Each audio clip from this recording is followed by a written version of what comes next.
I have 4 beautiful children, but what that looks like on the outside is very different from the inside.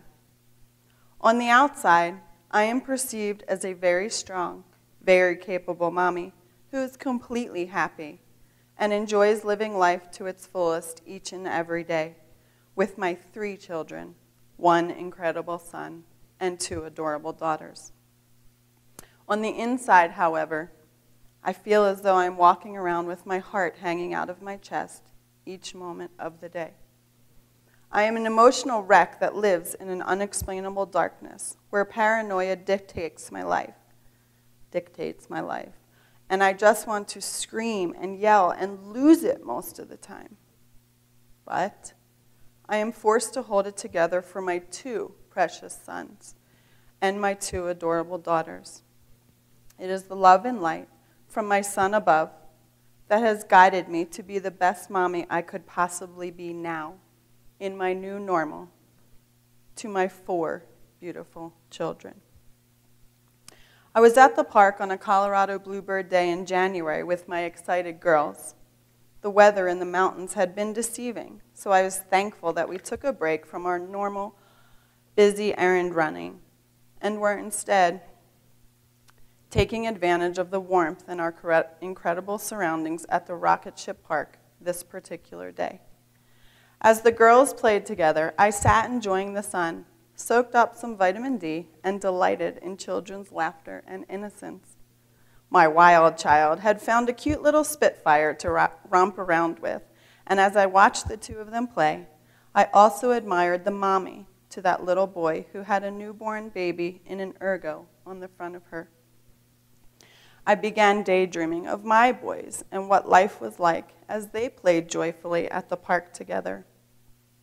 I imagined what it would look like now as my girls played together and my boys would be off doing their thing. Tears filled my eyes, but suddenly a scream pulled me back to reality. That new mommy and I walked in the same direction to check on our kiddos who had been playing castle. That scream had been in response to the dragon that was chasing them. The 2 of us started chatting. "How old is your new baby?" I asked tentatively. 3 weeks. "And your other son?" "He's 3. Again, I daydreamed of my precious boys, wishing I could change my reality. "Your girls are just beautiful," she commented. "Thank you. You should see my 2 boys," I responded. "You have 4 children?" "I sure do," I said proudly. "How old are they?" 7, 5, 3, and 1. And yes, I am done. Immediately, I questioned in my own head, should you have mentioned that? Are you ready to go there right now? I was apprehensive, but of course I did. I wanted to go there because it's my story. It is who I am as a mommy, and I wanted to validate that for her and honor my son. That I do, in fact, have 4 children. It just looks different to everyone else. "So your boys are at school then?" Here goes nothing, I thought. I hope she's ready. "Yes, my oldest is in school, but my 5-year-old is watching over all of us." She looked at me confused and quizzical. "He's watching over all of you?" "He is our angel," I explained. "I lost my 2nd son unexpectedly right after his 1st birthday." Her eyes swelled a bit, and she hesitated, as many do. "Do you mind me asking what happened?"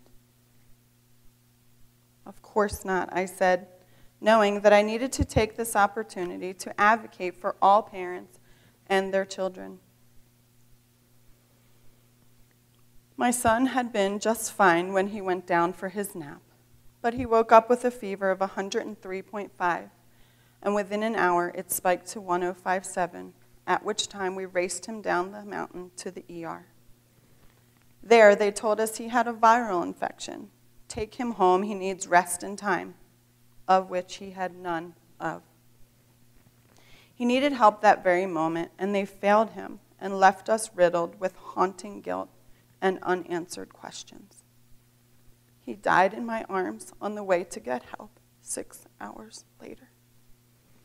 He was septic with a bacterial infection that was shutting down every system in his body, and he had no time. He was gone in 12 hours. She just stared at me and wasn't sure what to say next. Eyes swelled again, and after a little while, she muttered, "I am so sorry." I placed my hands on hers, trying to comfort her. I miss him every second of every day. He was a beautiful little soul with an enormous amount of love to share. Just then, her son had taken a handful of muddy sand and flung it right at the two of us. We both gasped and frantically checked the baby, but he had been as content as ever, clear of all the muddy stuff that seemed to strategically land everywhere but on him. I began cleaning her off, then myself. She was so apologetic, but I let her know I was heading out anyway, not to worry. I gathered my very resistant daughter and explained, "We must be going. My sister's in the car with my youngest. It was very nice meeting you." She quickly stopped me as if she was going to apologize again. "Just one more thing." "Yes?" "What was his name? I mean, what is your son's name?" She completely caught me off guard, for no one in 4 years has asked me that after I've told them my story.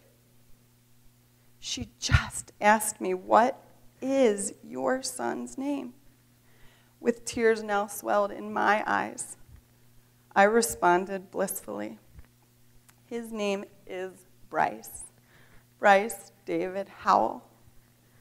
And in his short but beautiful life, he has taught me to love deeply, live presently, and appreciate everything I hold dear." Just then, my heart exploded with emotion far more than words could ever describe. She just asked me that one avoided question, and she asked it in the present tense, as if he were right by my side, the one that acknowledges his presence and not that he has died. I love that name, and I can tell he makes you a very proud mommy. I gathered myself and walked away with a humongous smile on my face, but I halted in my tracks, placed my daughter in the grass, and practically ran back to that perfect little mama and hugged her. And while I hugged her and her baby as hard as I could, without hurting them, of course, I thanked her. And I thanked her again for a gift she hadn't even realized she had bared. We both smiled pleasantly with a quiet understanding that connected us right then and there. I turned and grabbed my daughter's hand, and we skipped to the car together. That day, I had renewed hope that there are people in this world that don't just want to know my story, but want to honor my son by asking his name and get to know who he is. They understand that repeating his name is something I need to hear. And as importantly, they realize that just because they can't see him, he is a part of me forever. You see, I have 4 beautiful children, and they all have made me the mommy I am today. Beyond thankful, overly proud, and extremely blessed.